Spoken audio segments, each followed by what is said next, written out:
This is the Right Now podcast with Sarah Werner. Episode 82. What should I write next?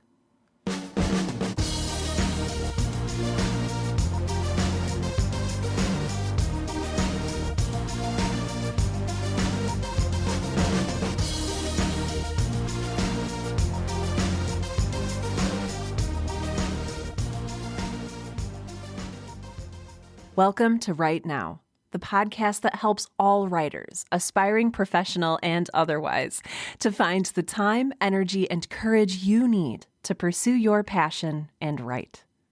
I'm your host, Sarah Werner, and surprisingly, this is surprising to me, one of the questions that I get asked the most is, Sarah, which one of these 10 million projects floating around in my head should I work on next? And to me, this is a really interesting question because it's not something that I necessarily have ever thought about struggling with myself. So I want to say first and foremost that there is no shortage of ideas. There are always ideas to be had. Ideas are infinite, but they come to us in different ways and different forms and different shapes. And while one person may get 600 fully formed ideas for blockbuster movies, complete with fun side characters and awesome endings with lots of explosions, another person might get a lot of images or a lot of smaller ideas that are maybe a little bit less concept ready. So I fall into the latter of these two categories. And again, it's not just two categories. Everybody is different. Everybody gets a different plethora of ideas coming to them, or they generate a different, wildly varying number of ideas. For me, I usually get ideas related to one project that I'm working on. And so I'll have lots and lots of ideas, but they all go toward one theme or one project. So I very rarely am carrying around like more than one concept for a new novel or a new audio drama podcast or a new, poem or anything in my head. I fixate. I think that's the word. I fixate on just one concept at a time. And all of the ideas I get around it are for imagery or supporting characters or plot twists or what have you. However, I am friends with a lot of the other kind of writer. And again, there's not just two types of writers. I want to say that. I know a lot of writers who do get, 7, 8, 9, 10 amazing ideas for novels or new plays, movies, scripts, anything like that. And these are the people who say, oh my gosh, Sarah, I have like 90 billion things I want to work on. Which one should I choose? And that's a really good question because what we create comes down ultimately to what we choose to create. And that choice is a really important one. I even get this from podcasters. I get people who say, Sarah, I want to start like 3 podcasts and I don't know which one to choose, which one is right. And this is where we get into, a very, do I want to say metaphysical? I don't know if I'm recording this early in the morning and I don't know if I'm ready to drop the word metaphysical yet. I need a little bit more coffee before I do that. But it brings us to a complicated and compelling decision. And to work through this, to help make this decision, as always, I advocate asking a lot of questions and make sure you're asking the right types of questions that will help you discern what you need to discern to move forward. And that's what we're going to talk about today is how we choose the ideas that work best for us. So I want to back up just a little bit and explore the notion of, is it possible? Is it feasible? Is it wise? Is it a good idea to work on more than one project at a time or to focus your time and energy on just one project? And this comes down to a lot of the different reasons why we write and why we create in the first place. If what you love about writing is sitting down for yourself with an open window and a cup of coffee and just enjoying the ideas that pulsate through your head. Just reveling in all of those ideas and thoughts and images that flow through your mind and capturing them on paper or on your laptop screen. Then I see no reason why you shouldn't just embrace that and write whatever comes to mind. Write a short story one day, write a poem another day, write the first chapter of a novel that you don't really need to finish. Like, if you are doing this purely for the enjoyment of feeling those ideas flow through you, of the scratching feeling, that tactile feeling of a pencil or pen on paper, if that's what you enjoy about the process and if that's why you write, then go crazy. Like, seriously, I am not kidding. Write as many things as you want to in as disparate amount of ways as you want to. But if the reason you're writing is to complete a project or to finish a novel or to publish or to make money publishing or to win an award for something you've published, then it maybe is a good idea to select just one project or one idea and focus your time and energy on moving forward with that. And neither one of these reasons is right or wrong. They're just different ways of creating and different ways of finding personal fulfillment. And there is not a right or wrong way to be fulfilled by what you create. And it might even be a spectrum. You might not be on either the, I just love to feel the ideas pulsing through my head, or I need to publish 6 books by the end of my career and win an award for all 6 of them. Like there's a sliding scale there, I think. But it's still a crucial question to ask yourself, regardless of whether you're struggling on what to work on next. It's just a really good idea to understand what it is that compels you to create and what it is you love about your craft. And there's pros and cons. It can be easier and more fun to just kind of go crazy and create in a very undisciplined, unstructured, and I don't want to say pointless way, because there's a point, and the point is that you're creating, but you don't necessarily have a goal that you're trying to achieve other than enjoyment and personal fulfillment. And again, that's amazing.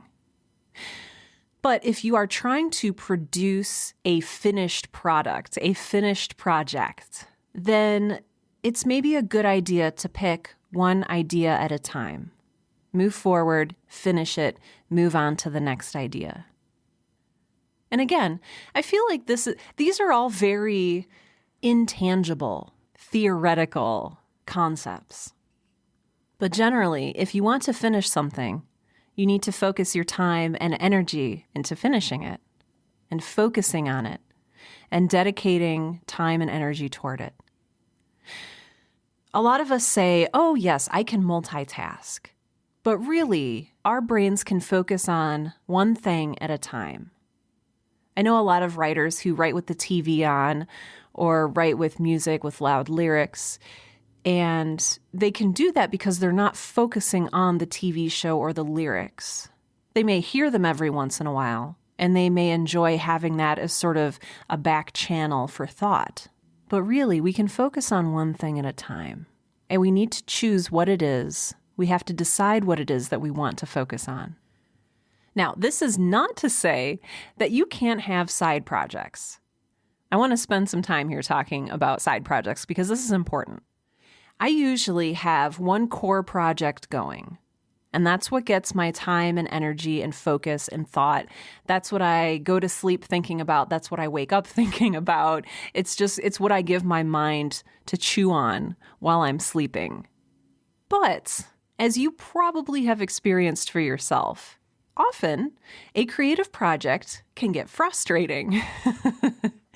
You can get stuck. You can get just angry at it. You can have a problem that you are focusing on and you just can't solve it. And so for me, that's what I use my secondary or side project for.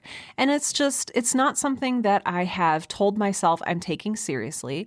It's just a little backdoor for my ideas when I am in a place of anger or frustration with my current project. So right now, my main project that I'm working on, my main creative project, is Girl in Space Season 2. But this is a it can be a frustrating project. There's a lot going on. There's a lot of moving pieces. I'm facing a lot of challenges with it. And so for me, it has been very useful to just have a little place where I can escape to, a little vacation project, if you will. And so I use the Right Now podcast for that. So the Right Now podcast, which you're listening to right now, gives me a place to process my ideas and just to get away from the pressure of having to create just one project for a little while. I also have an idea notebook for another fiction project that I'm working on that, again, I take a little brief vacation. I write down a few ideas for that. I clear my head, and then I go back to my core project. So for me, it's helpful to work on more than one project at a time, but I still just have one focal project. And again, this is going to be different for everyone. And again, it all comes down to why you write. So I'm focusing on Girl in Space because I want to move forward with it and I need to publish that season. But I keep these other side projects around because they're fun and it's a great place for me to channel any extra ideas that don't fit into the show I'm currently making. This can also be healthy. It can help alleviate the pressure that you're feeling towards your main project. And it can also just give me an escape. It can help me not to obsessively focus on just one project. So it's a little release valve for me in a way. So, okay, that's my spiel about side projects and secondary projects. But let's go back to this question of, what should I focus on next? What should my next big project be? There's a simple question that you should ask at the outset, and that is, are there stakes of any kind associated with any of these projects? So do any of these projects carry a deadline? Do they carry some kind of financial weight?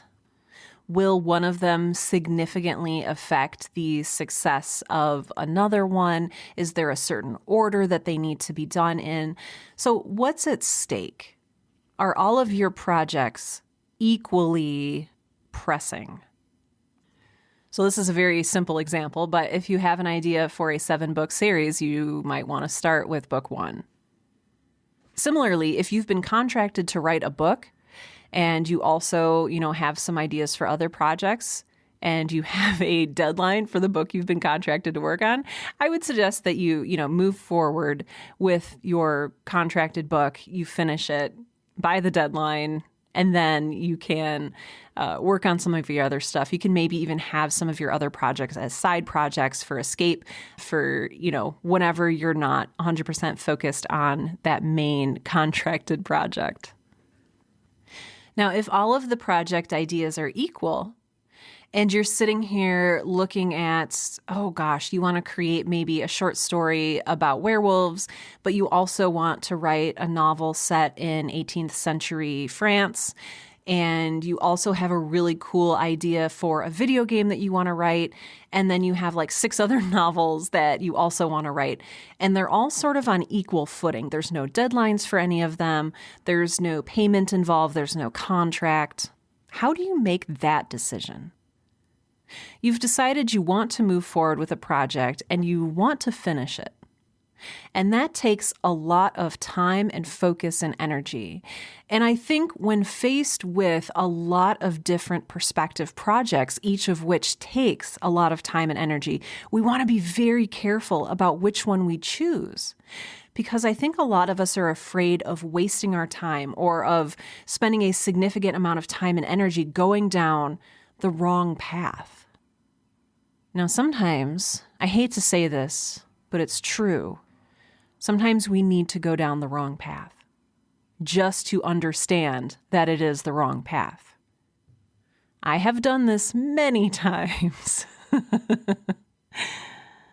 You start writing a story, you start writing a novel, you start something, and you follow it a little bit down the road, and as much as you don't want to come to this realization, you kind of eventually come to the realization that, oh, this isn't really the project that I wanted it to be.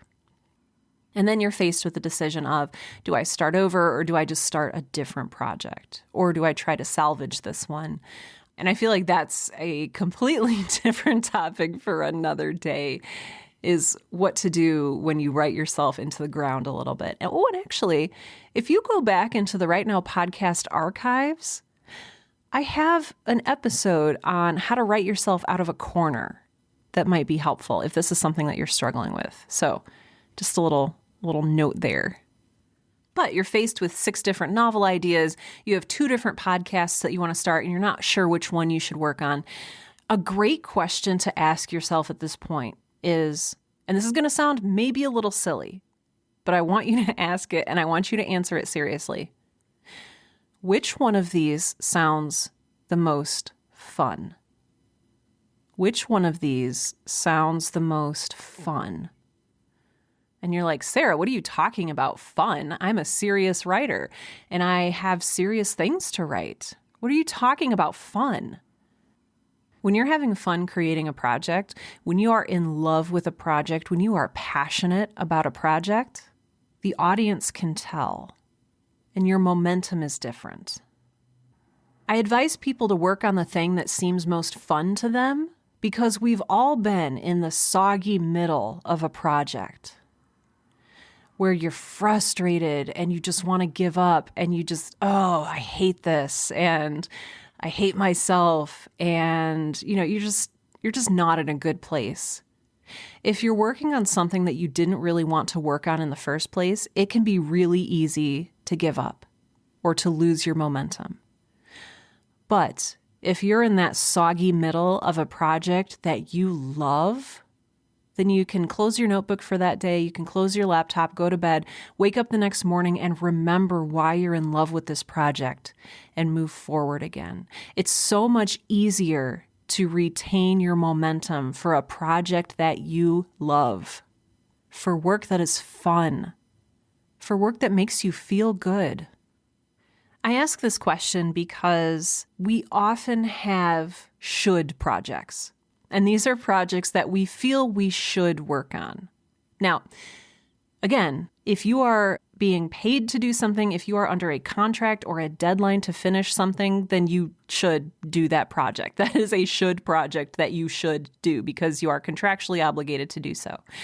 But I think that a lot of the time, we might have 6 different ideas for a novel, but one of them is the one we really want to work on. But then we second guess ourselves, or our brains tell us, well, vampire novels are selling really well right now, and you should probably write a vampire novel if you want to sell this thing. Or, I know you really want to work on that novel about pirates, but you know what? You promised your sister you would one day write her biography, and you probably should do that instead. There's a lot of different shoulds that come up when we're writing. And these should projects almost always come from a place outside of yourself. And this is one of the reasons why it is so important to understand why you are writing. Because if you are a writer who writes to enjoy ideas and to enjoy the process, then working on something you don't really want to be working on is anathema. So you may be the kind of writer that I call a serial starter. And I am extremely guilty of being this. And it's, maybe it's not guilty. Maybe this is just one way that people create. But I'm one of those people who I get an idea for a project, I start it, and then I get another idea for a project. I abandon my current project and I start the new project because beginnings are fun and fresh and exciting. And that goes back to why I write. I don't necessarily write to finish things, even though, if I want to publish a novel, it should probably be a finished novel. But if you're one of those people, your friends are always telling you like, oh my gosh, why are you starting another new project? You have 7 other projects going. You might be a serial starter. And it's up to you whether or not you're okay with that. If you can just openly and freely say, yeah, I just really love starting new projects and I do it for fun, so mind your own business, like you can do that. People will criticize you no matter what. There's the flip situation where there was one point in my life where I was working on the same novel for something like 6 or more years. And I had people say, critical things of that too. Aren't you done with that yet? Why don't you move on to something else? Blah, blah, blah, blah, blah. What do you want? What fulfills you? Why are you writing? This is a question I cannot answer for you. And this is a question that you might not have thought about before. A lot of us just write because we're compelled to write. We get ideas, we get excited, we write them down, we materialize them, we create them. But I would actually encourage you to sit down and maybe do a journal entry or just sit and think about, what is it about writing that I love so much? Why am I doing this? What's meaningful about this process to me?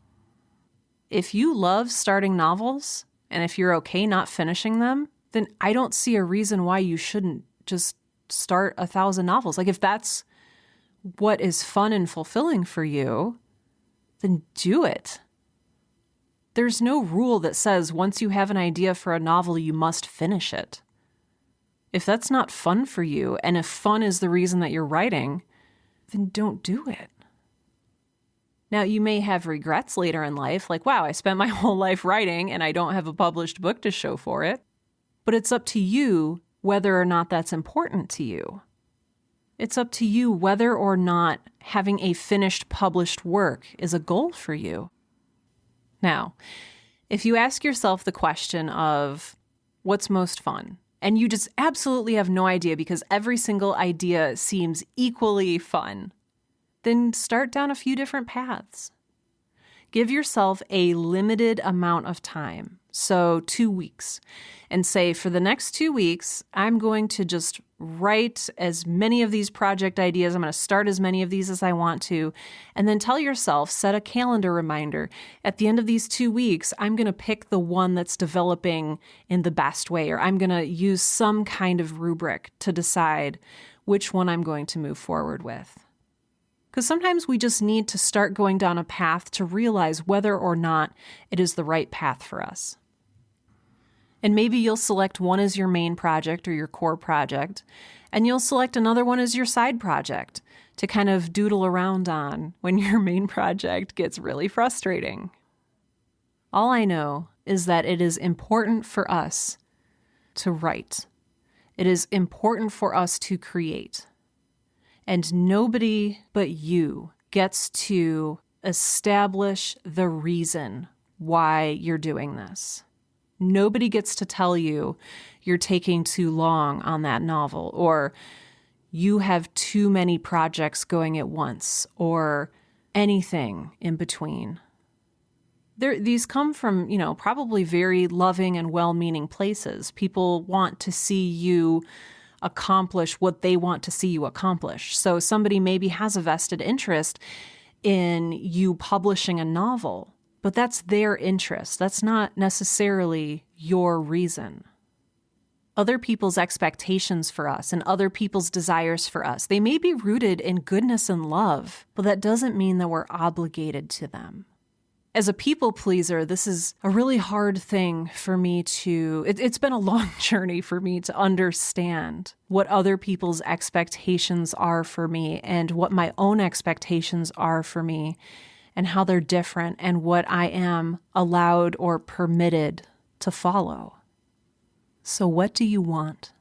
This is simultaneously the easiest and one of the hardest questions we can ask ourselves. What do we want?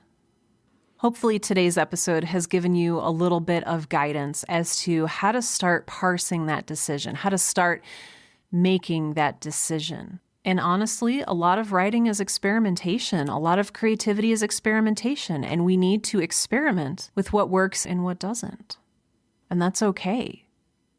You don't have to be one of those writers who from the outset seems like they get an idea and they understand that the universe has bestowed this idea upon them and they must go create it and complete it and publish it to grand applause.